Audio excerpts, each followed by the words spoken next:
Hey, everybody. Welcome to the SPG podcast. And once again, I want to welcome Henry Akins. Thanks, Matt. Thank you. He was out here last year. We had a great seminar.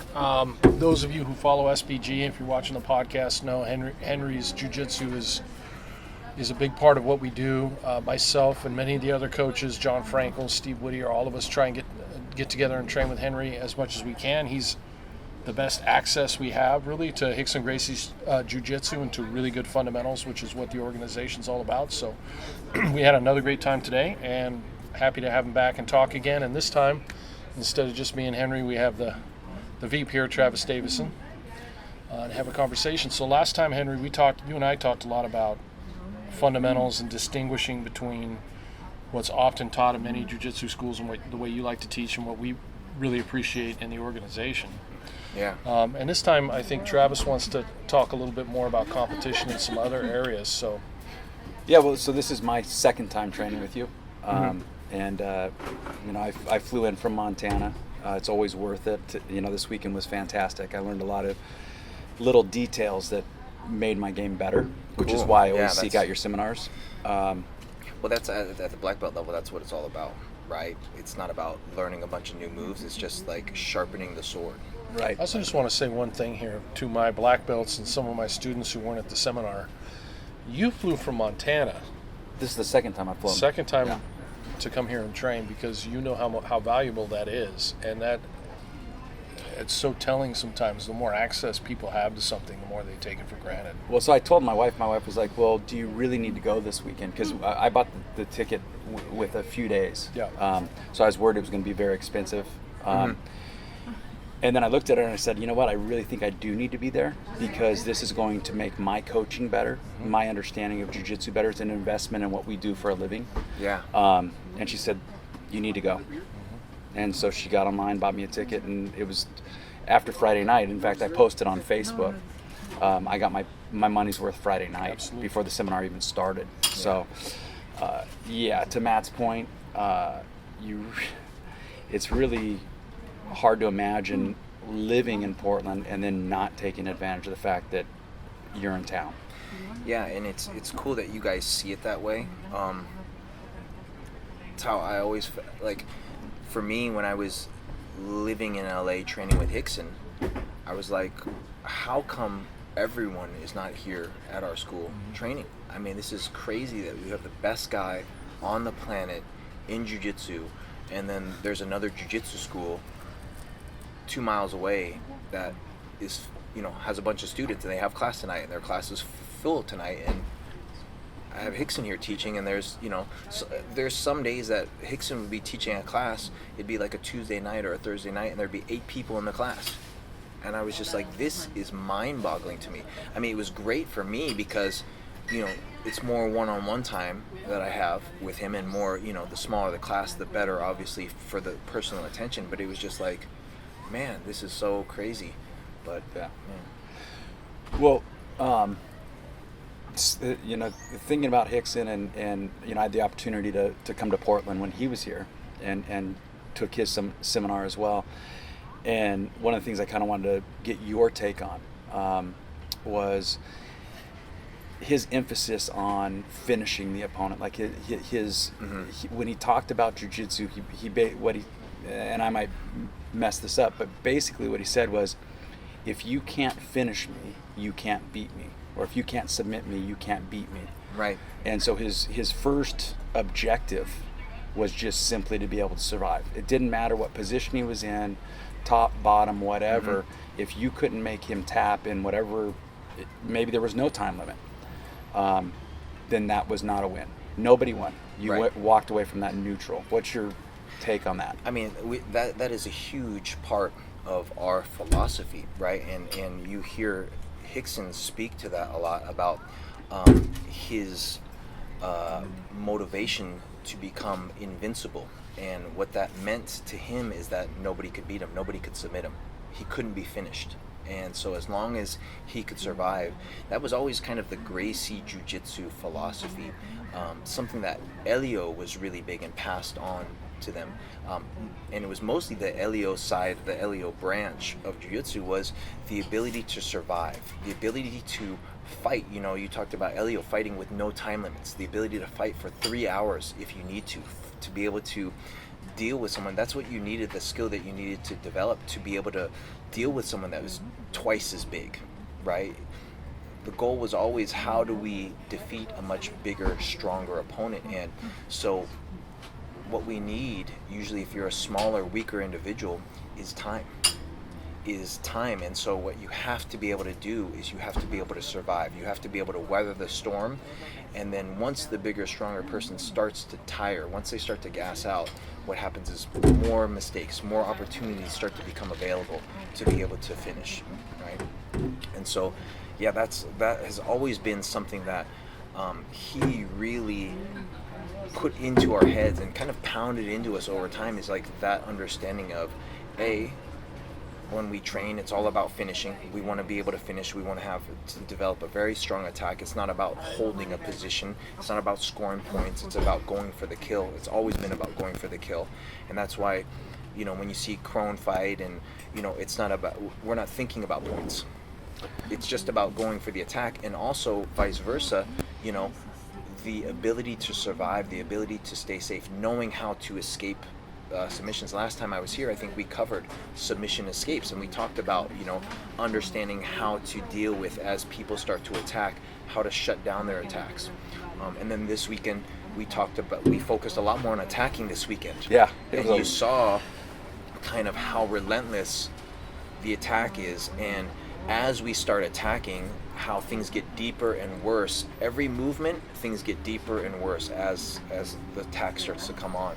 And so that's really, really cool that you kind of get to see the polarity in that. And so last time and the difference at this time, and hopefully you got to kind of see like how vicious the attack is once we get to the dominant position and we start to initiate the attack, how relentless the attack is. It you know, it becomes overwhelming is the experience that, you know, I wanted to pass on to you guys this weekend. It's like, oh my God, this is so overwhelming. How do you deal with this? And I think even a couple times I heard you saying like, man, if I were to get in this position, knowing what I know now, it's like, I'm ready to give up. I'm like, I'm done.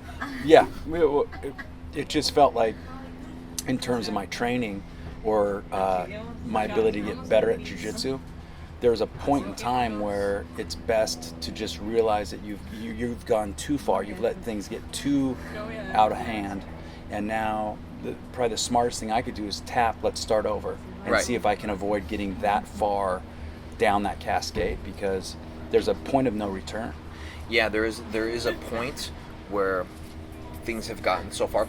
Now, what's interesting is the better you get, the farther you can allow things to go. And, you know, to the point, and I always, you know, I use this as a teaching example, but Rickson used to do a demonstration where he would put his hands in his belt. He would tie his hands in his belt. Yeah, I've heard this from That Matt. was when I first met him, yeah. Put him in a rear naked choke, lock up the choke, you know, grab the bicep, hand behind the head, and he would say, go. And let them start to squeeze, and he would get out.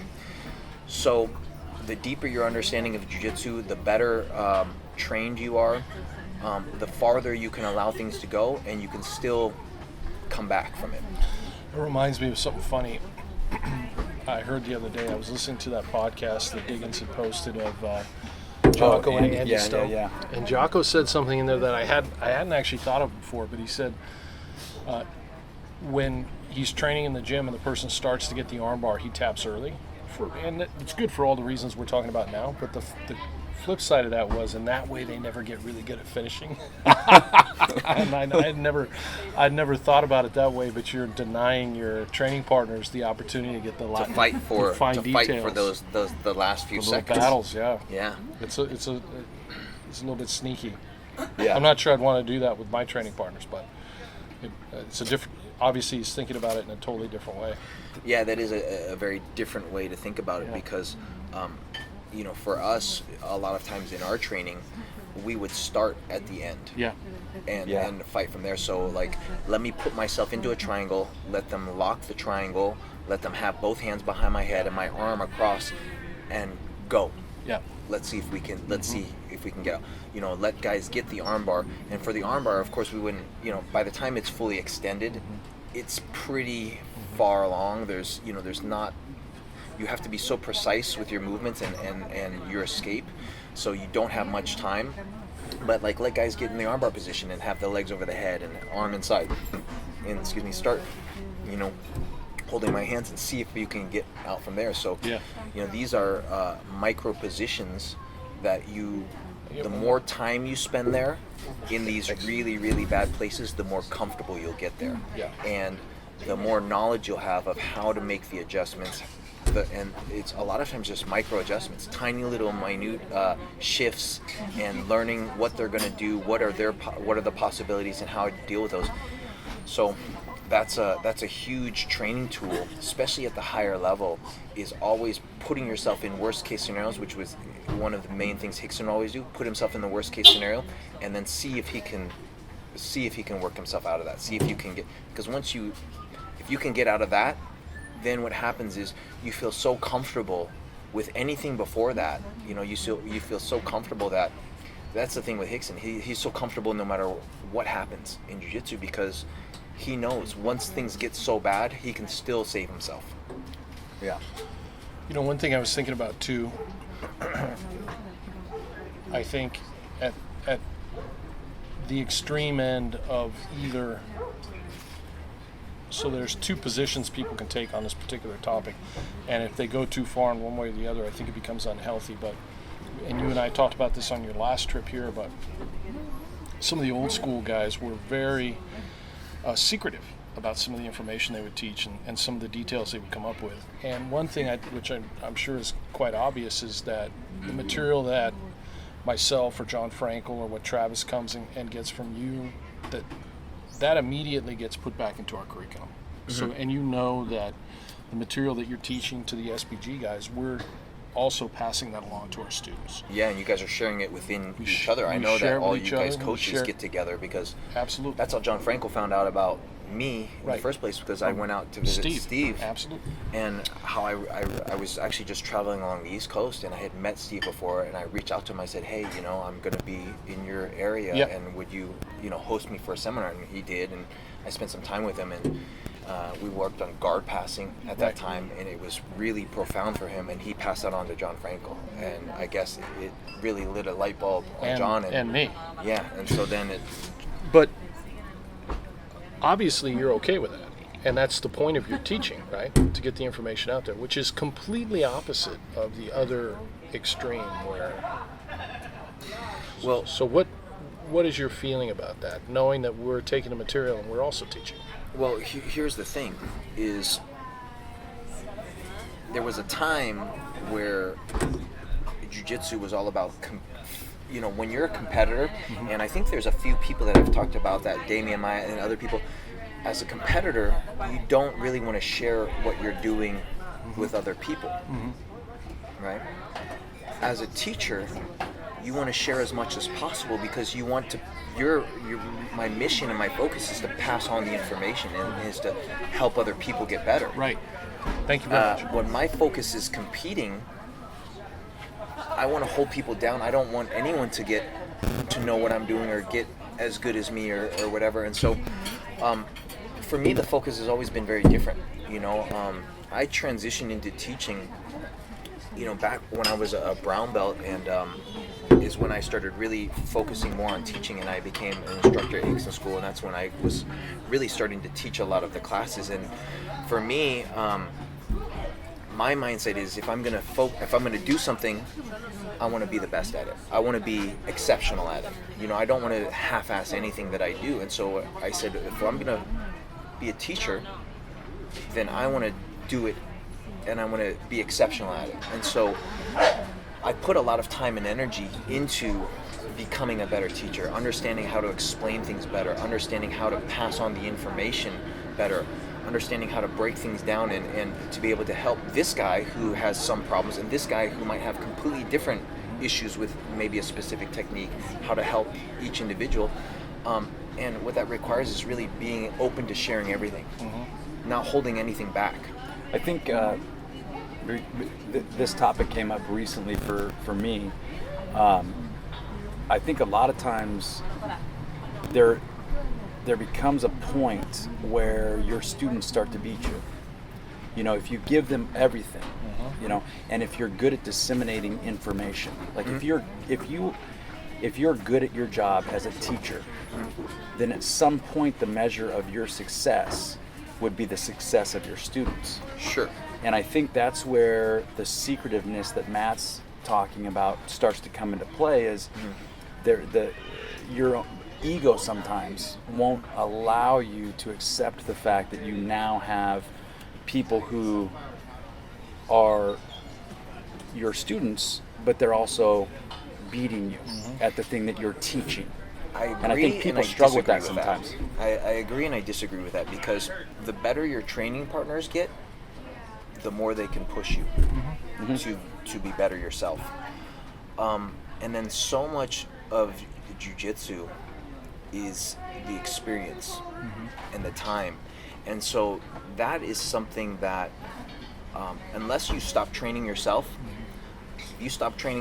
then yes, for sure your students will be able to catch up to you. But I also think the style of jiu-jitsu that you train has a lot to do with that. So if you train a very athletic-based jiu-jitsu where 50% of your performance is based on technique and the other 50% of your performance is based on your athleticism, being quick and explosive and strong, eventually what happens is, as you get older, your physicality decreases, and so your performance will decrease. If your jiu-jitsu is based 100% on technique, which is more about precision and timing, what happens is, as you get older, you can still continue to improve and get better. Because what happens is your sensitivity, your awareness, your body awareness, that's something that builds over time. Is that you know, something that I really try to pass on to people is that body intelligence, is feeling something and being aware of what's going on. That comes with experience, and you get better and better with that as time goes on, that you become more aware, more sensitive to what can happen. The other thing that sharpens too is the timing. And what happens also is the precision in your technique. Your technique can become more refined, so you're actually using less energy. You know, you see this happen all the time with white belts. When you see white belts or blue belts, when they first start to train, a lot of times, and even when if you can recall, it felt like a fight. It felt like, man, we have to struggle and work so hard to get things done. And then by the time you get to a black belt, you know, you can train with a white belt or a blue belt, a guy that you know, 10, 15 years ago, it would be a big struggle to, and now you can kind of tap them without breaking a sweat. So that's always the goal, is if you can 100% focus your training in jiu-jitsu on technique and timing, on refining all of your technique, and you can continue to improve as you get older. But if your technique is based, if there's any of if your jiu-jitsu is based on physicality, then eventually over time your performance is going to decrease. Right. No, I agree 100% with what you're saying. As far as that's concerned, what I'm suggesting is, if your jiu-jitsu is based on technique and timing and, you know, perfecting that, but your job is to also create that in other people. If you're good at your job, you should be able to pass on everything that you've ever learned or discovered about the art to your students, and do it in such a way that they can absorb everything that you got in less time. So maybe it took you 20 years to accumulate this wisdom, True. and you should be able to give that to them in a shorter period of time. The way I've always explained it is, no matter how good my timing is, no matter how good my jiu-jitsu is, I'm 50. And I'm not going to win mundials at 50. So if I'm still beating all of my black belts, by definition what I'm saying is I'm not capable of creating a world champion. by definition. I'm not. But where that I first had that revelation about teaching was actually where I remember it vividly. It happened to me a couple times, but it was with you. And I think it was right after you were a new blue belt or a new black belt. So this is probably almost 10 years ago. And we were at Whittier's doing a camp. Yeah. And you caught me with a flying triangle. I still remember I was that. a little bit, You now- smashed me the next roll. ego for gets sure. I was going to roll with you immediately and try Ego to beat gets you again. Yeah. a little bit, right? Yeah. But what I noticed about that particular moment that I hadn't noticed before was my okay, we're going to roll again and I'm going to try and smash you, was also matched with a certain amount of pride. Yeah. And I had not noticed that before, where it was actually unusual, where it's like, okay, I got beat, I'm a competitive person still, so we're going to roll again. But at the same time, I was kind of happy for you. Just because it's like, wow, that's pretty good, right? So weird you brought that story up because I was actually a brown belt. A brown belt, okay. So But I got my black belt shortly after that. Okay. And it's funny because that was the day I had a really good day in the gym with one of the Boston BJJ black belts, Mike Sweeney, and then you. So I actually had success against 3 black belts in the same day, and then I also rolled with a brown belt that day. And Yeah, you're just on point. You're on fire. And but here's the funny thing, and I've never shared this with anybody, by the way. It was one of Steve Whittier's guys. I can't remember, Eric. I was staying at his house, and we get in the car together. And he's like, and I just told him, I said, man, that was the best day of grappling I've ever had. Like that was just one of those days where everything was hitting that day. And it was and I still, I look back on that day and I was like, man, and it wasn't a competition. You were just in the We were zone. just in the gym. But yeah, things just made sense that day. Well, what's funny is all of us have those days where we just feel like in training we're in the zone and we're on fire and everything's working, and vice versa, we have days where we just feel like crap and nothing's clicking and nothing's working. And I've had, in training, I always tell people, man, you're going to have up days and down days. Over time, though, as long as you keep training, it's like this graph of the stock market, right? You're going to keep getting better. Yeah. And that's the thing is, it's really hard to base your performance on a single day because, there's some, people always ask me about my training with Rickson, right? And I remember days where I felt like I was on fire and, I felt like, oh man, I did so good against Rickson, but I don't know what was going on with him that day. If he was just not, if he didn't feel like training hard that day, or if he was playing just defense that day and letting me dominate, or, and then literally I feel like, as a pro belt, man, I did so good against Rickson. I rolled 30 minutes and, I didn't get caught or something like that. And then 6 months later, I'm a brown belt and he taps me out 5 times in 5 minutes. And I'm just like, what the hell? And it would always be back and forth days like that where where I would feel great and on fire and in the zone, and then days where I would just get played with, and it's hard to determine. It's either is he having a bad day or is he having a good day, or is he just trying something out? And so I think this illustrates 2 things that are important. One, for people that are watching this podcast who are maybe new to jiu-jitsu, is hopefully it'll keep them from quitting. Absolutely. But the thing about it is, we've all had those days where I literally question, do I even know jiu-jitsu? What happened?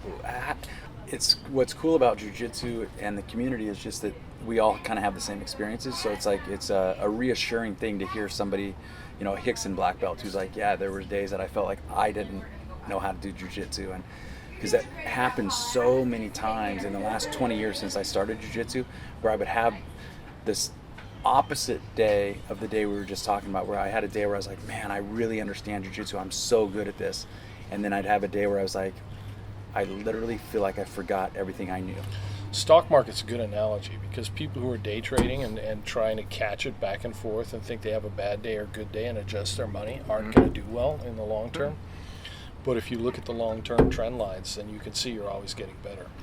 But when I was talking about the teaching part and how, you're comfortable with putting the information out there because you want people to have that information, the ego gets involved not just in and where I'm kind of going with it, not just in whether or not somebody taps you or doesn't tap you, but also in taking ownership over material, where people want to take ownership over material, and you can see it becomes another form of vanity.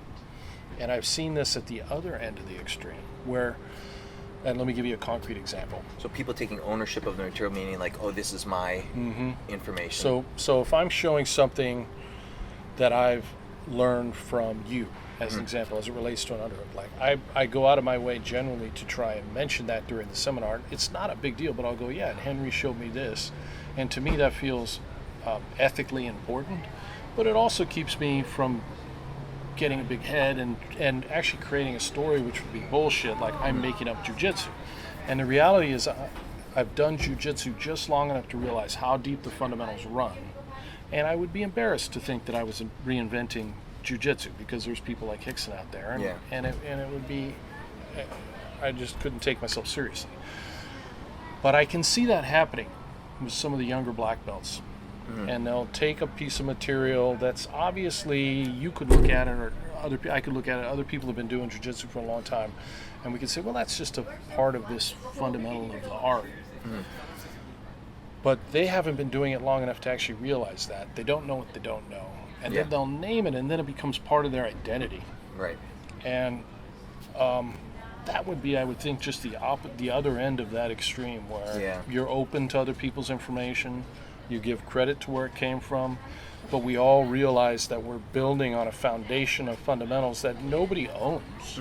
You know, it's a science. Well, and I always give credit to, obviously, my teacher, Rickson. I mean, and there are things that obviously he didn't teach me that I have discovered myself through training, that I have put my time in and I figured out, but at the end of the day, the concepts and the philosophies and the foundation of jiu-jitsu was all laid by him. Right. And so at the end of the day, like, I always, I have to give him credit, because like all of my, even these discoveries came from applying the fundamentals of what he taught me to jiu-jitsu. Okay, so how I approach jiu-jitsu, how I think about jiu-jitsu, all came from that philosophy. Right. And so, I think it's important. You always give credit where it's due. Absolutely. I mean, it's just like. So back to what you were saying, as far as always giving credit, I'm the same. As far as, in fact, I tell people. You know what I'm talking about too. Yes, and I will tell people, look, I didn't make anything up. I'm not that smart. I'm smart enough to know when I see good information that I steal it. But I always give credit back to the person that I stole it from.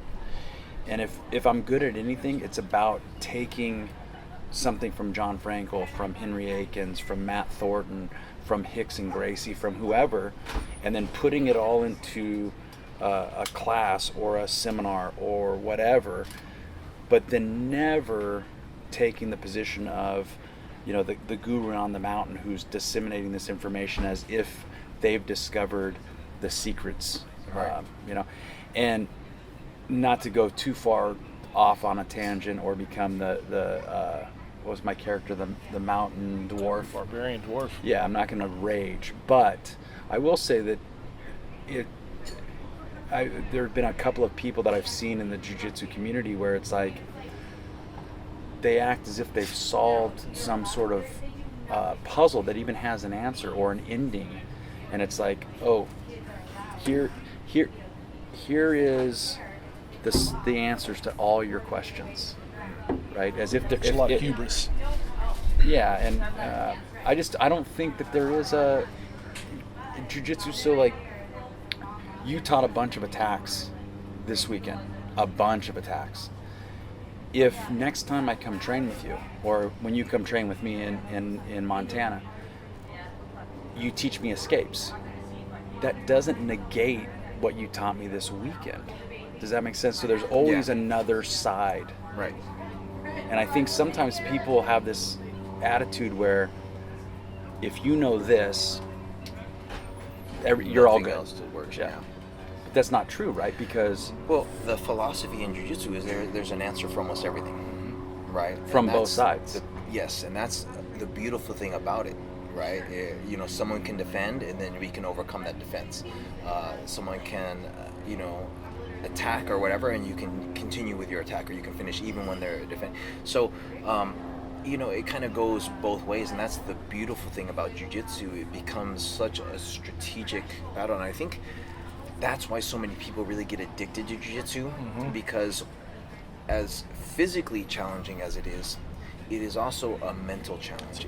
It is it's like a video game. Every time you slap hands with someone, it's really like, I think Joe Rogan said something about it's problem solving at an extremely rapid pace, and you're problem solving with you're your using life on the mind to problem solve with your body. You're using your body to basically deal with all of these.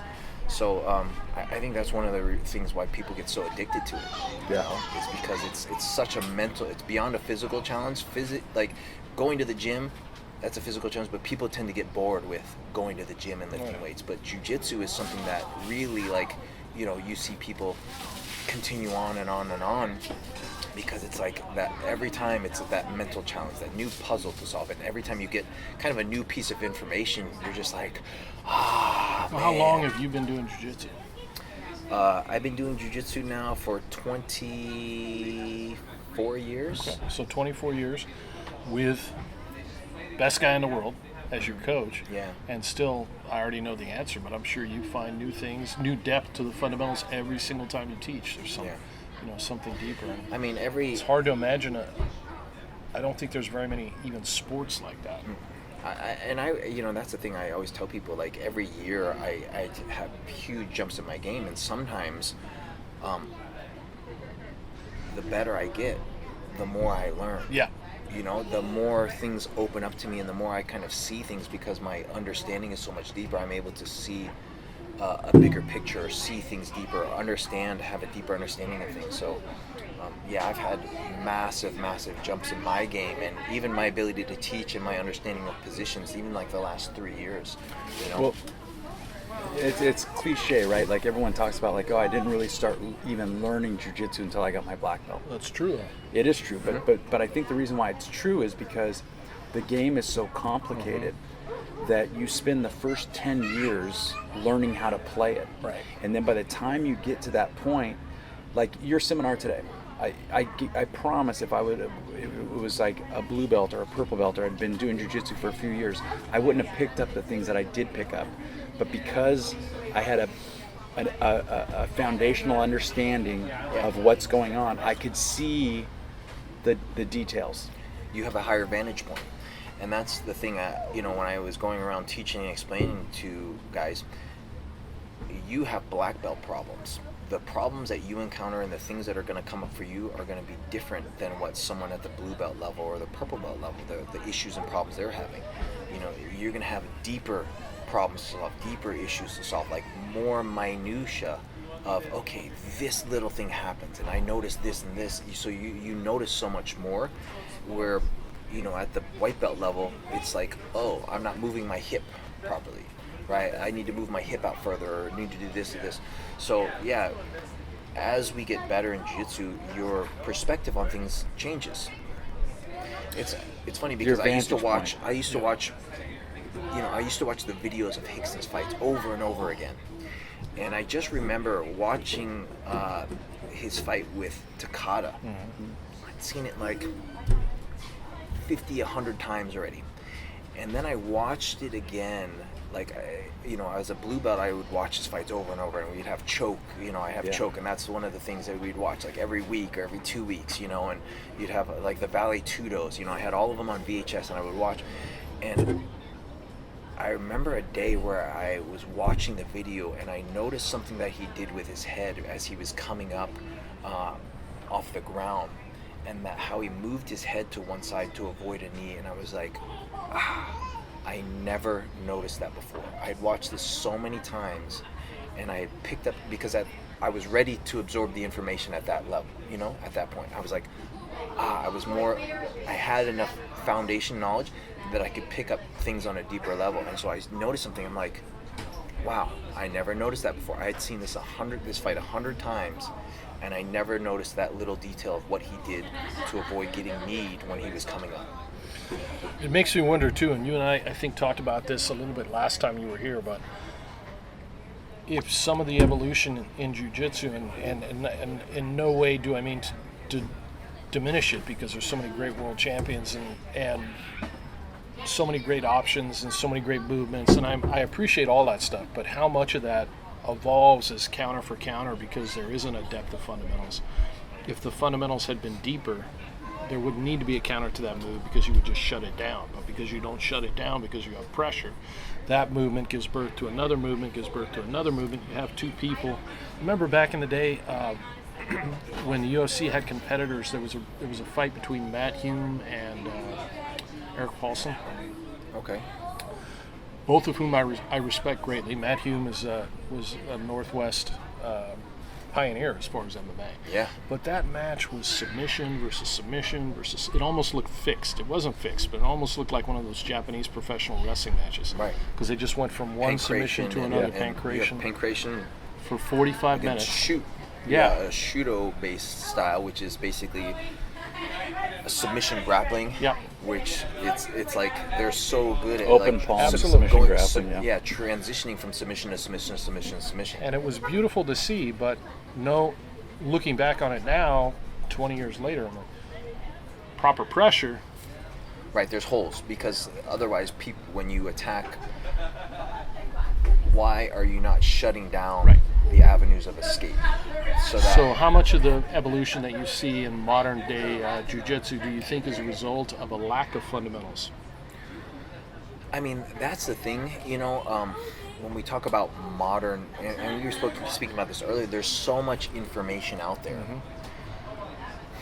It's almost overwhelming. Mm-hmm. And It it's is hard overwhelming. for anyone that hasn't seen a lot to disseminate what's the right way to do things, and I even have a hard time saying right and wrong, because if something is effective, it's obviously right, but there's levels, there's better ways of doing things, and by better I mean More efficient. is there a way to do something where you're using less energy? Is there a way to do something where it's harder to defend or harder to stop, right? And so there's definitely levels to it, but yeah, there's so much information out there that it's hard to really learn, like, okay, and people, the problem is too, people want to learn different moves instead of spending time and really developing and getting good at just one thing. And so that's I see another issue in jiu-jitsu. Like, what happens a lot of times is people, they take a basic technique, and what happens is they learn it well enough that they can start executing it, and then what happens is, as they're executing it and they're doing well, eventually their training partners learn how to defend it. And so what happens is now they say, oh, this doesn't work anymore. Instead of understanding what are they doing to defend it and how can I shut that down, or how do I get around that still, a lot of times I feel people are really quick to give up on things. They just say, oh, after the, I hear this all the time, oh yeah, after the blue belt level, that doesn't really work anymore. After the purple belt level, that doesn't really work anymore. I mean, what does that mean? Rickson can do basically whatever he wants to whoever. I mean, I would watch him do trainings where he would call out, I'm going to take your right arm in this move. And he would go through the whole class. There'd be 7 or 8, 9 black belts there, and he would submit everyone with the same move, with whatever arm he wanted or whatever choke he wanted. And so, to say that, oh, that just doesn't work anymore, just means that you haven't put the time into really perfecting it or achieving a level of mastery of it. We went over the cross collar choke today, which is something we all learn at a white belt level for the most part, and you see Hodger using that in the worlds and running through. Yeah, you brought up that example. Divisions. I was at that Worlds. I watched that in person, and that's stuck with me ever since then. Like, I remember coming away from that Worlds just being like, I couldn't believe it. And it was all closed guard, sweep, mount, cross collar choke. And by the time he tapped out 9 black belts, I believe, when you combine the two divisions. I think he had like 4 matches, right, or 5 at weight, and maybe 4 in the absolute. And everyone knew. Maybe the first guy didn't know, but after you watch it once by the third and guy, twice, you kind of 3, realize, 4, like, hey, I got to watch out for this. Right.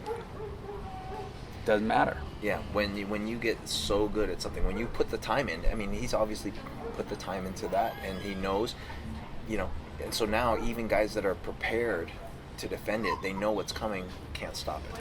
Well, even something like the close, not to hijack it, but like even like the closed guard, like you just don't see it outside of Hodger. You don't see it. Like you see, like I've been, going to Worlds for the last 12 years without missing. So I watched 50-50 guard when that was in vogue, and then Trend. Yeah, and then or deep half before that. It was deep why? half guard. It was 50-50. Then it was brim blow and all blah blah blah blah. But you look at a good closed guard like Hodger has, and it's like, well, why is no one else doing that? Hard to score points from the closed guard. Got to open your legs to sweep. And so what happens nowadays is you see guys open the legs immediately and start to control and wait for the guy to pass it to basically create a situation of off balance to be able to score points. Where the closed guard is not so much about sweeping, scoring the points, it's more about finishing, right? And so that's what I really see, is that, Rickson used to always say, when we were training the closed guard, right, you want to force the guy to open up your legs, because the guy inside the guard, that's what he needs to do to be able to pass. So why would you do it for him? Why would you open your legs? Why would you uncross your ankles for him? That's the first step he needs to be able to pass your guard. But that's what you see going on in competition is, guys are happy to, when they fall down, they're happy to open up their legs to start to sweep, instead of forcing the other person to waste their energy to achieve that step that they need. So back to the Rickson thing, that was another thing that I took away from it, is he's very vocal about his opinion about competition. And, his attitude was there's too many guys on steroids just getting their grips and looking for that advantage and then just riding it out and content to win by an advantage. And he was clearly frustrated by this. Very, he wasn't holding anything back. And he was talking about, and I appreciate the fact that he was so, when it came to like, well, whose jiu-jitsu do you like? Well, I like Kron's jiu-jitsu. Why? Because he's looking for the finish. He's always looking for the finish. And his point was, if you're looking for the finish, the points take care of themselves anyways. Mm-hmm. You're going to score points along the way, regardless. But the way it is now, no one's looking for the finish. They're looking for that first advantage, and then that's it. Whereas if they just focused on jiu-jitsu and looked to get to the submission, they would get all the points that they needed to win the match anyways. Yeah. I've had these conversations with him, and he made a really, really good point. The most efficient way to win tournaments is to score points, to get an advantage or a couple points, and then hold and conserve your energy, because you don't know how many more matches you're going to have. Mm-hmm. And so the more energy you commit in that first match, so if you only need 2 points to win, why waste more energy and go for the finish if that's all you need to win? If you just need 2 points, score your points, save your energy, rest, let the other guy move. Now he's down on points, he has to commit the energy to so just do anti-jiu-jitsu is the term he uses. Just, shut things down and don't let anything else progress, and then you win your match the same. So that is actually the most efficient way to win competition. So it's almost like the rules of the game push people to create that type of strategy. Right? You don't need to finish to win. You need an advantage to win. So how do you commit?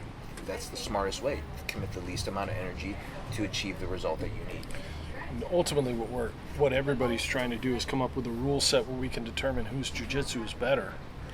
But to determine whose jiu-jitsu is better, you'd want to have both people trying to finish each other. And the moment you have a rule set, then people cease trying to determine whose jiu-jitsu is better, and then they try and win according to those rules, which is natural. What's funny is, and I always bring this up, is that when you're training at the gym, nobody is ever counting points. So competition is so foreign to how people naturally train. When usually when you're training at the school, at the end of class, everyone slaps hands and you're doing 5-minute or 6-minute rounds or 8-minute rounds, whatever. But there's not someone there counting points. You're just rolling to get the finish, and so are they. But all of a sudden, you have to completely change your strategy when you compete. It becomes very unnatural, where you have to pay attention to points. Where if you get a position, you have to hold it for 3 seconds, even if there's an opportunity to advance, because you need to get those points, right? A lot of times you pass guard, and you have to hold. You have to stabilize for 3 seconds. Or if you mount, you can't go for an attack right away because you want to get those 4 points for the mount in case anything happens, which becomes very, very unnatural, It would work if we could get people to forget about the points and just roll like normal, but that's not how it works. Can you pass the water? Well, there's more and more competitions now that are coming out that are submission grappling, that are just focused on, not points and just going for a finish, attacking and finishing, and that's what, with the refs, that's where the refs see, like, okay, this person was more aggressive and they were more dominant, they were attacking. So I'm really excited to see that growth. And I think most of the professional events these days where longer getting paid are more based on that. Oh, for sure. That strategy and philosophy. And there's a longer time limit. Spectator friendly. Longer time limit is crucial too. Longer time. Is that camera on, Zach? Okay, good. Yeah, so that's more spectator friendly, which, I mean, like it or not, what really allows for the growth of MMA or submission grappling or jiu-jitsu or whatever we're talking about is money. So, if you're going to put on an event, it's going to be paid for by the people who buy tickets to watch it or buy pay-per-views. Yeah, 100%. It's all about entertainment, which is what people have discovered about the UFC, right? There's an entertainment value in that. Like, yes, it doesn't matter how good of a fighter you are. We've seen it. We see it time and time again. Right, but if you're not entertaining people, if you're not keeping people entertained, people aren't going to watch you. You're not going to make money, and No, it's not. We've seen some of the best fighters in terms of people who have the ability to win the contest get cut because their style is not fan friendly. Right. So it's a tricky situation. It really is, because the best jiu-jitsu person might not be the most crowd pleasing. Right. So I think the competition thing is a difficult thing to solve. It is difficult. Everybody complains about it, but then you say, the question you have to ask is, okay, what's your alternative rules? What are you going to come up with? Right. It's very hard. Yeah. I think the best thing is basically no time limit. How do you roll at the gym? Yeah. Or at the end of X period of time, at the end of a certain period of time, you maybe just have some judges, or but. Well, another thing I've always found interesting too is that, so within the community, there's all these different motives for doing it in the first place. So for somebody like me, who I started jiu-jitsu because I wanted to learn how to fight. Like, I wasn't starting jiu-jitsu because I wanted to wear a gi or compete. I think that's everybody's motivation. Absolutely. Usually when they start and in the beginning, and then what happens is they're fall putting in love their with it. trust into the instructor to guide them, and so then it becomes, what is the instructor's goal, and so a lot of times what happens is somewhere along that course where we all started jiu-jitsu because we wanted to learn self-defense, and we wanted to learn how to fight, and we want to learn, we want to be able to take care of ourselves. Guys fell in love with competition. Oh, this is a way to test myself, and that's what I'm going to focus on, because I'm not getting in fights and I'm not competing in MMA, and so it makes me feel good to win tournaments, and that's where I'm going to put my focus. And then what happens is, everyone showing up at that school now, that becomes the focus. And some new guy coming in showing up, hey, I want to learn jiu-jitsu because I heard it's such an effective form of self-defense, and I heard it's, you know, one of the best things to learn to be able to protect myself. Oh, today we're going to play spider guard because in tournaments this is how you score points for sweeps, you know. So I think a lot of people start out with the same mindset and idea, and they leave their trust in someone that doesn't always have their best interests or their what they showed up for in mind. You know, they get kind of led astray. Right. I mean, how many schools really focus on clinching and takedowns, having someone put on gloves and say, hey, you know, I go around and ask that all the time. How many days a week do you guys practice where you have someone with gloves swinging at your head, trying to take your head off, trying to punch you, and your job is to close the distance and clinch with them? Right, and that's where I was going with it. If you're not doing that, you're not doing. I mean, you're not practicing the form of jiu-jitsu of why it was originally created, right? You're not. You're. You know, because that's such a huge aspect of the art itself. Is, you know, how do we get this fight to the ground so that we can implement this stuff? How do we get the fight to the ground safely? How do we close the distance? Because, you know, most physical confrontations are always going to start with the feet. You know? Yeah, I mean, jiu-jitsu guys, as jiu-jitsu guys, we're always fond of pointing that out, right? Like 9 out of 10 fights go to the ground or whatever. But what's always overlooked is 10 out of 10 start standing. That's always overlooked. Like somehow that's been forgotten.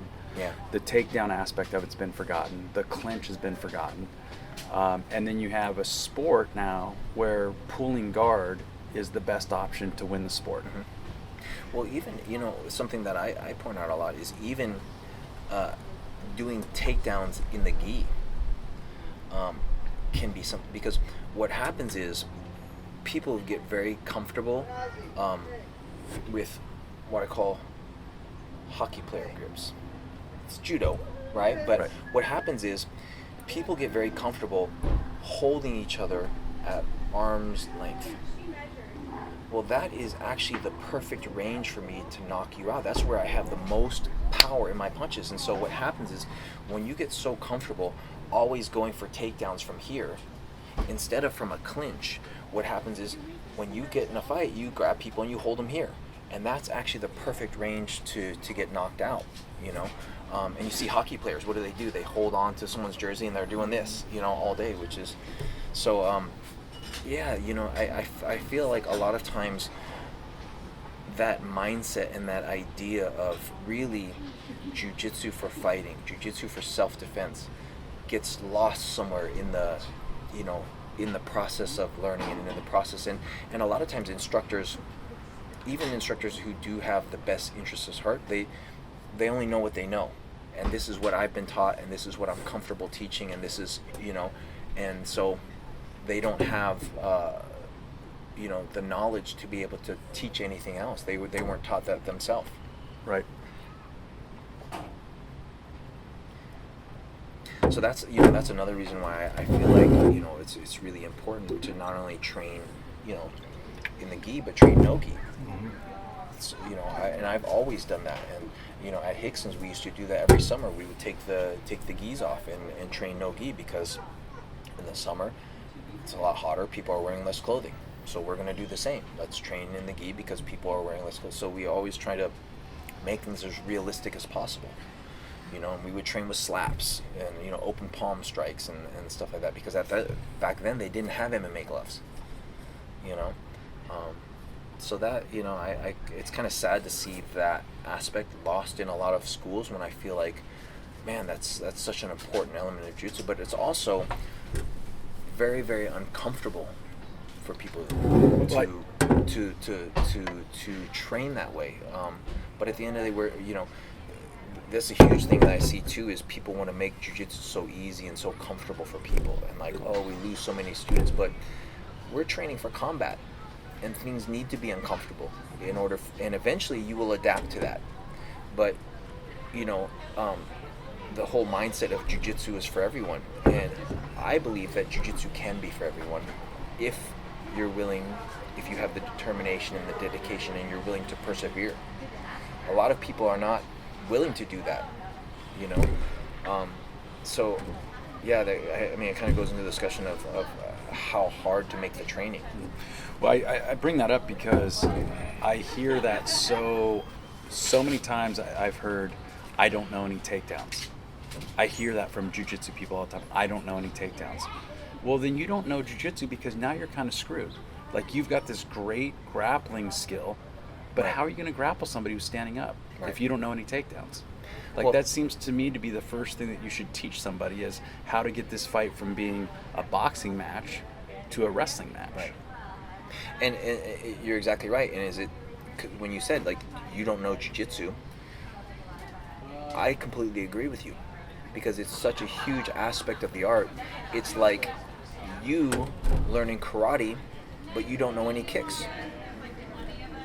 Are you really learning karate?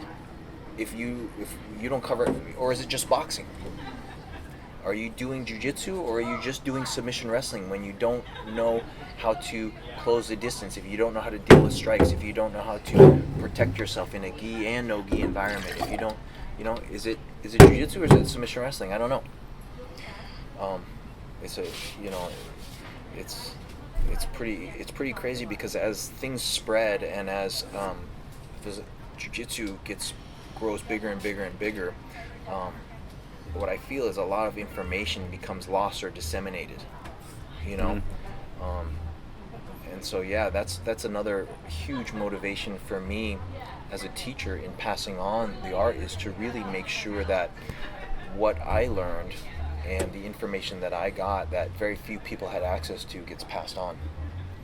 That was my whole, that was my, when I first started teaching seminars, and then eventually started my website, Hidden Jiu-Jitsu. What happened was Rickson wasn't teaching at the time. He had moved back to Brazil. He wasn't really teaching. And there was a huge fear in me in that if something happened to Rickson, all of his jiu-jitsu would be lost, because there wasn't anyone really out there teaching it. Discuss that with him? I haven't, but you know, it's cool, because I think the last few years he's been a lot more open to sharing his jiu-jitsu, where there was a point in time where he started doing more seminars, where he was a little bit more active in seminars.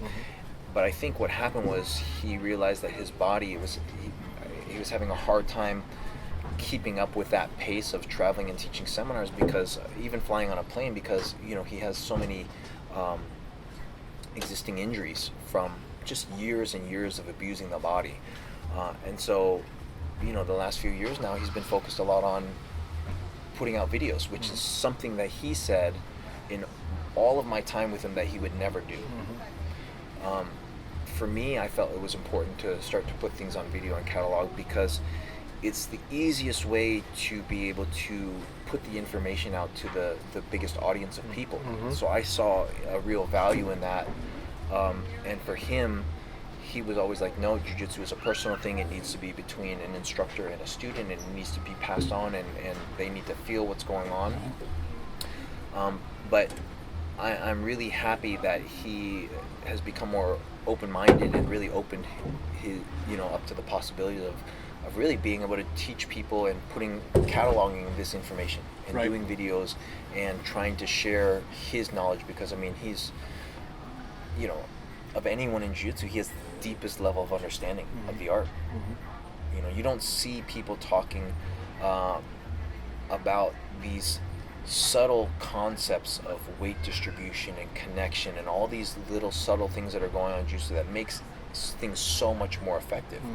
Guys do it, but you very rarely see people explaining it and teaching it and getting down to the nitty-gritty, and you know, and so that's yeah, it's really cool that he is now much more open to sharing it with the whole world. But I also think the same thing what we talked about earlier. Now that his competition days are done, he's now realizing that, hey, his job is to become a teacher and to pass on the information. And now he's more open to, okay, you know.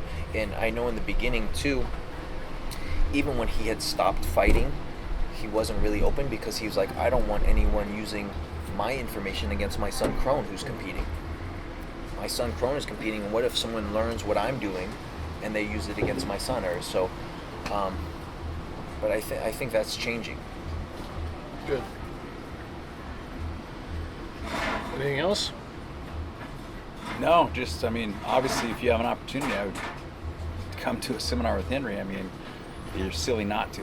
But, no, I appreciate it. I feel fortunate the way Henry feels fortunate to have, learned through Rickson.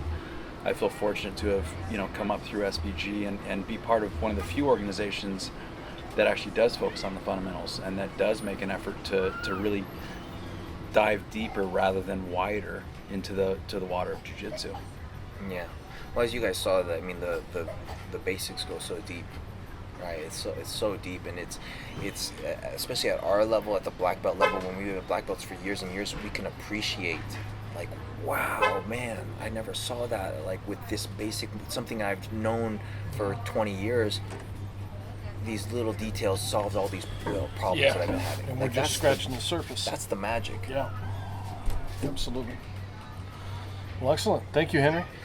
Yeah, thank you guys for having me, and thanks for flying all the way out from Montana to come. I mean, I'll be here in November too. I'll tell you what, it doesn't go past me that the effort that people make to be able to participate. Like, even people that come out for my seminars, even when they're local, I mean, that's a good portion of their day that they're taking to spend with me that is away from their friends and family. For sure. And so that it doesn't go unnoticed by me. That it's really appreciated. Henry, can you tell us about your camp in Thailand? Oh yeah, so if anybody wants to come train with me besides my seminars, just this year I have started to focus more on camps. And the reason that I'm doing camps is, everybody loves to travel. That's one of my passions, is traveling and getting to see the world. But being able to meet people, I think that's one of the main things about jiu-jitsu too that gives us so much value in life, is like all of the people and the friends with me. I'm sure a lot of your friends, the closest people that are friends with you, are probably from martial arts or from jiu-jitsu. Exactly. That's the same thing with me in my life. It's like all of my friends, for the most part, I've all met through martial arts or through jiu-jitsu. And so with the camps, you get to meet people from all over the world. You get to make friends with people all over the world.